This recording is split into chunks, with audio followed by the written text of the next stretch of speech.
He is the American dream. He's a former pro athlete whose dreams were shattered by a career-ending injury. But you know what? That didn't stop him. He went from sleeping on his sister's couch to being a multi-million-dollar business owner, entrepreneur. Yes. He is an agent of change. He has created a movement. He is not only just an amazing human being, but he is also now the author of The School of Greatness. Please help me welcome Lewis Howes. Thanks so much for having me. So how does it feel? It feels great to be alive or to write a book.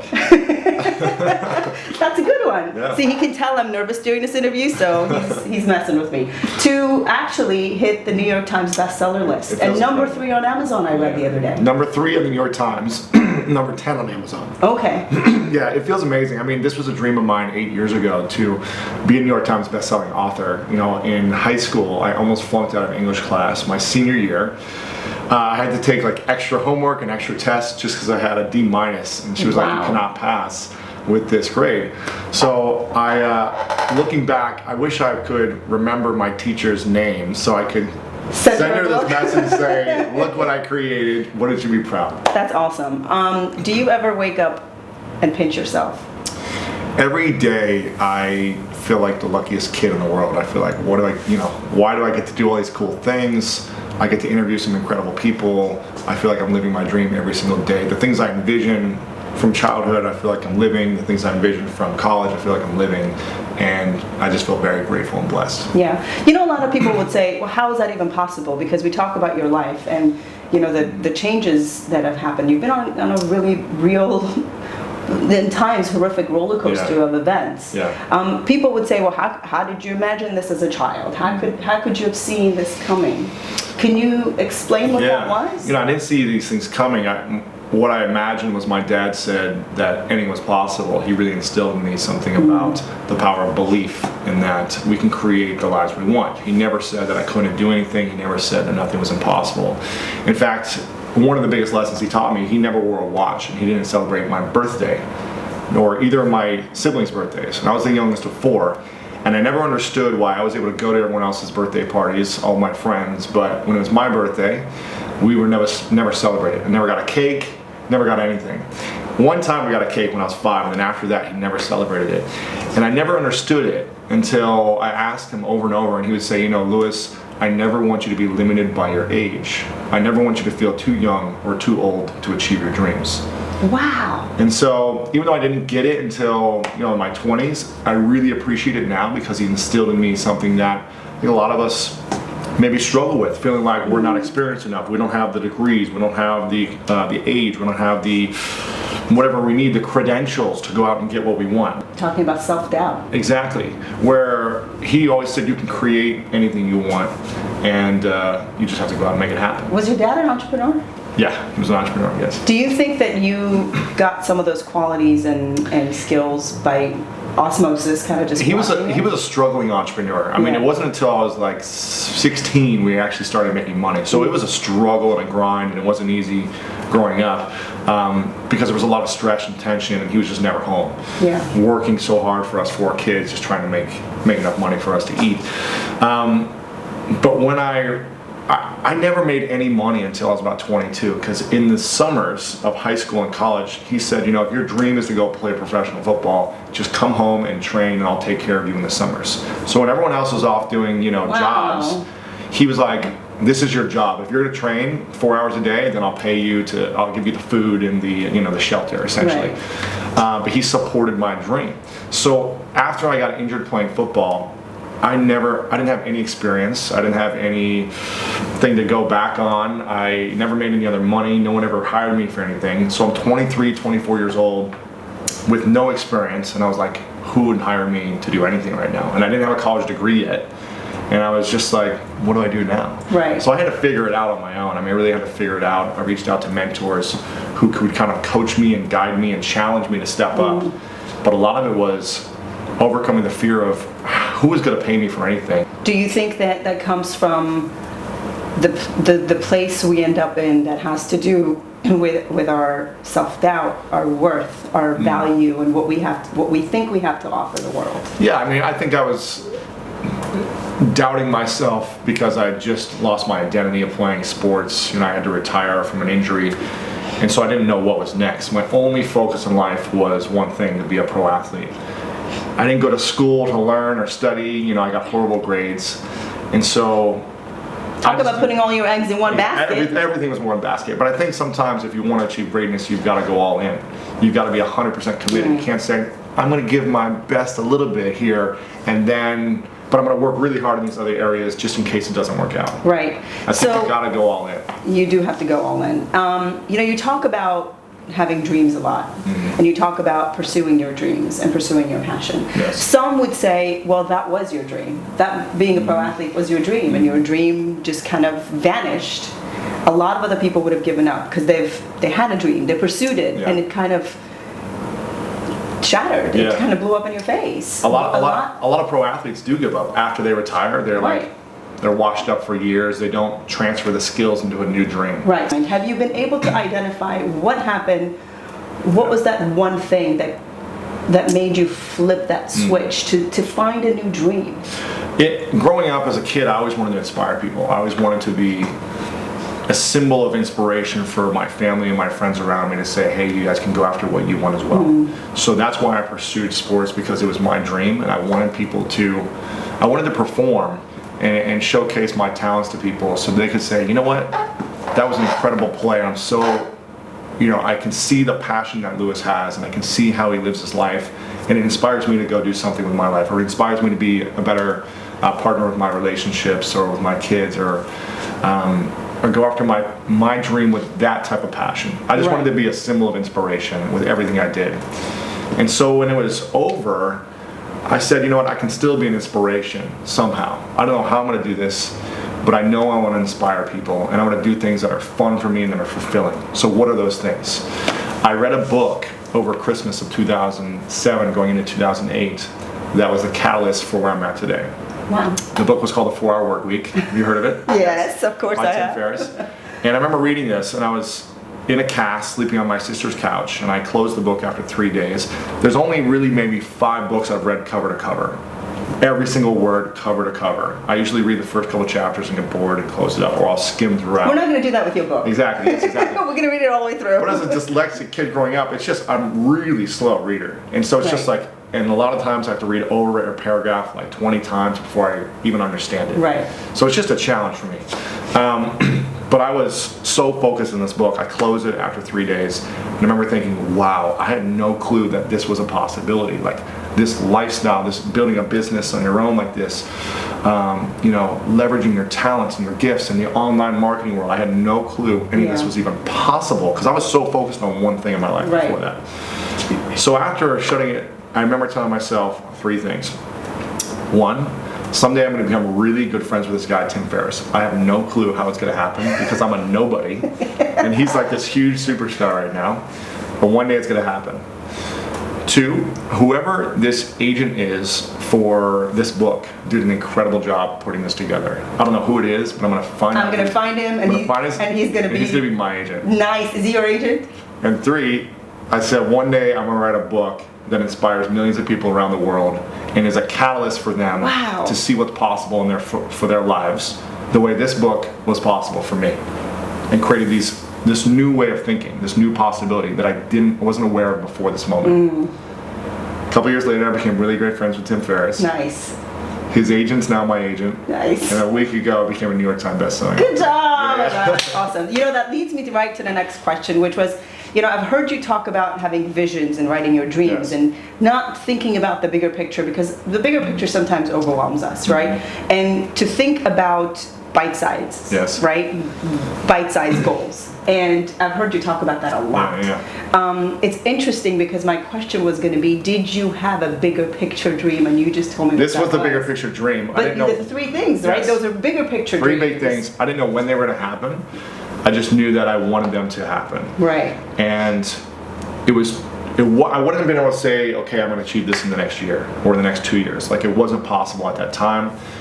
And so I said, okay, what are the skills, the tools that I needed to learn, the experience I need to gain in order for me to become friends with a guy like this, in order for me to attract an agent of this caliber who works with New York Times bestselling authors, in order to build an audience the size that I need to be able to market to a book to hit the New York Times bestseller list. Right. So I said, what are those steps that I need to create? And more than that, who do I get to become in the process? What type of human being do I get to become? Right. What does that look like? Well, it probably means you have to be an effective communicator, which means you probably have to be able to speak in front of an audience, and you can't be terrified. And at that time, I couldn't speak in front of 5 people without trembling and sweating. Yeah. So I said, okay, I need to find someone who's a professional at this, someone who does this for a living. I actually met a guy salsa dancing because that was something I was picking up at the time as well. We're going to talk about that in a minute, by Yes. the way. We're going to talk about that. I was just like, okay, I need to learn a bunch of skills and tools that I can just whip out of my tool belt at any time and just access Right. in different environments and connect with people in a different way. Right. And so salsa dancing, and then I met a guy at the salsa club actually, who I saw at my book launch party a week ago, which was funny to bring us full circle. And he told me he was a professional speaker, and I said, this is something I want to learn how to do. Can we have coffee, and can you teach me, can you just tell me, your feedback on how you did it? I want to hear about your success. So we had coffee at Barnes & Noble in Columbus, Ohio, at the Starbucks there. That's not at all setting yourself up for success. Exactly. Yeah. Talk about manifesting what you want. And he told me the process of what it was like for him to be a professional speaker, how he got paid. And I was like, well, I'm terrified to speak, so how do I even get past that step? And he said, you need to join something called Toastmasters. It's an international club that works on professional speaking. It works on your speaking style and getting comfortable with a small group at a time. Right. I said, perfect. So I went and found the best club I could find in Columbus, Ohio, and went every single week for the next year. And from the first speech I gave, I literally, for 2 weeks, wrote out, word for word, a speech. And you had to give a 5-minute presentation, your first speech. And I wrote it out, and I stood behind a podium, and I literally had my head down reading word for word the entire time in front of about 20 people because I was so terrified to look up at people. There is a significant difference between speaking into a camera, Yes. right? Because you're speaking through the lens, versus speaking in front of a group of people when you have all those eyeballs looking at you. It's different. Because as a speaker, you kind of use their energy as feedback. Yes. And if you see someone's face just going someplace else, so it's a really difficult thing to do. A lot of people sort of take that for granted. It's very vulnerable. It's very vulnerable. I mean, you're constantly judged. Every moment you're judged. Yeah. So I learned over a year, every month I would give a speech, and every week I would go and practice some type of being in front of the group. And I went from being behind the podium, writing out word for word my speech and not looking up, to writing out word for word and looking up every 20 seconds, to just having note cards, to having no notes with the podium, to getting the podium away with note cards, to being completely free of everything and getting a standing ovation after a year of completing this process. And for me, what I learned is that you've got to lean into the things that you're scared of doing the most. If you want to become better at anything, you've got to say, okay, this terrifies me. Like salsa dancing terrified me. I was so nervous to embarrass myself in front of a girl, right? It's like the guy's worst nightmare. It's like a beautiful Latin woman who knows how to salsa dance, and I'm just this goofy white guy, 2 left feet. The last thing I wanted to do was embarrass myself. Yeah. It's like public speaking. It's just so and and everybody's showing off, and everybody's watching. And I'm like, and you really don't want to end up on your ass. Exactly. On the dance floor. That's not pretty. But what I learned early on is that if I don't lean into my fears with 100% passion and commitment to overcoming and embracing them, then it's always going to hold me back. So now I'm constantly saying, what am I afraid of?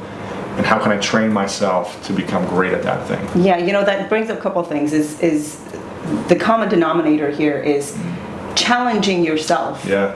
Because nobody else really will, right? And not just in life and in business, just in general, in whatever it is you do. Challenging yourself, doing the thing that puts the fear of God in you, right? Yeah. Because that's the only thing you're really going to face it. Exactly. Do you find that is the one thing that sets the greats apart from those who are not? I think so. Is the people who are able to sort of stare fear at the face and just kind of go, bring it on. Yeah, they're able to feel the fear and do it anyways. Yeah. And if you're unable to do that, then you're unable to be great in my mind, because you're always allowing fear to hold you back from being in the flow. And the only way to give our best work is to do something we love and to let go of how it looks, to let go of how we look, the fear of failure, the fear of looking bad, the fear of success that people have. Right. The only way to give our best is to fully let go. There's all kinds of ways to get to where you want to be, as long as you figure out what your goal is. Yes. Would you say that is one of the most important parts of success in entrepreneurship, in the process of figuring out where you want to be in order for you to figure out the strategies and the tactics that are associated with it? The thing that most people I find struggle with is getting very clear on what they want. It's simple. When we don't know what we want, it's really hard to get there. When we are very clear on it, then the method, the process, it doesn't matter. It doesn't have to look perfect. It can be multiple different ways to get there, but we've got to get clear first on exactly what we want. And a lot of times by when we want it. So when we're not clear on when we want it, then it's probably not going to happen for a long time, if not ever. That's why I tell people to put deadlines on their dreams. Because you're not really actively doing things. You're not living in urgency unless you have a deadline. There's no urgency. By the way, don't you think that people have this misconception that if you're living this lifestyle, this entrepreneurship lifestyle, that there is no deadlines, that there is this free-flowing sort of, that's a misconception, when in reality it really is a completely different lifestyle of deadlines, and you have to hold yourself more accountable. Otherwise, when are things going to get done? Never. You're always going to live in a place of, it's not ready yet, it's not perfect, it's not, the logo isn't ready, or the website isn't ready, or I'm not prepared enough. It's never going to be perfect. And this is where people get stuck in perfectionism prison, where they're just behind these bars of like, they never launch anything, they never create anything because they're so afraid of what people are going to think or it not looking good enough. Where I'm just from the place of, let's make it as great as we can make it in this moment with what we have within ourselves. Right. And it's always going to evolve and get better.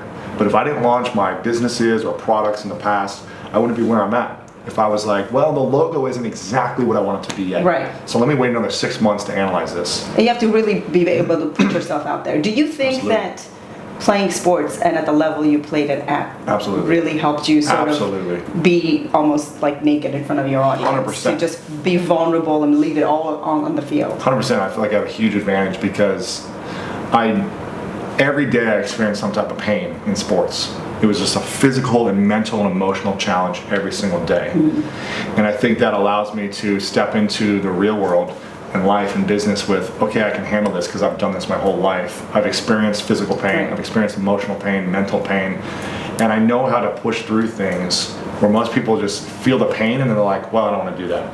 I'm like, bring it on, because I know the only way to get pleasure is to go through the pain. Yeah. What was your biggest challenge, would you say, getting off of your sister's couch and then facing, because we talk about these things and they're in context, they make sense, but they're not tangible, so a lot of people can't put it in context in their own life, right? And we talk about fear and facing your fear and just getting off the couch. Did you find yourself doing specific things in the physical environment to get your mind right? I would say I did 4 things to help me get off the couch. One was I started working out and just focusing on putting that negative energy towards my body and my health, because I was just laying around for a long time recovering. 2 is I found mentors and coaches and asked them to challenge me to step up. Number 3, I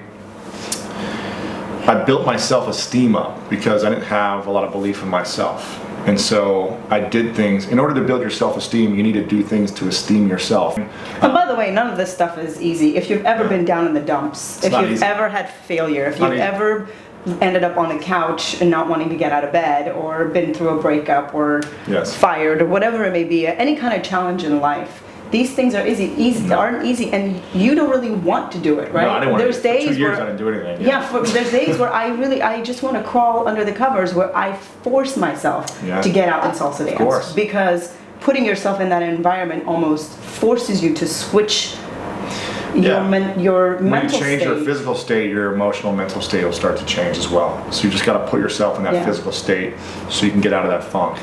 And then I'd say the 4th thing I did was I gave myself a vision and a dream. One of the things that you've been a master at, and this is just, the media expert talking, is tapping into that one thing that connects you to the masses.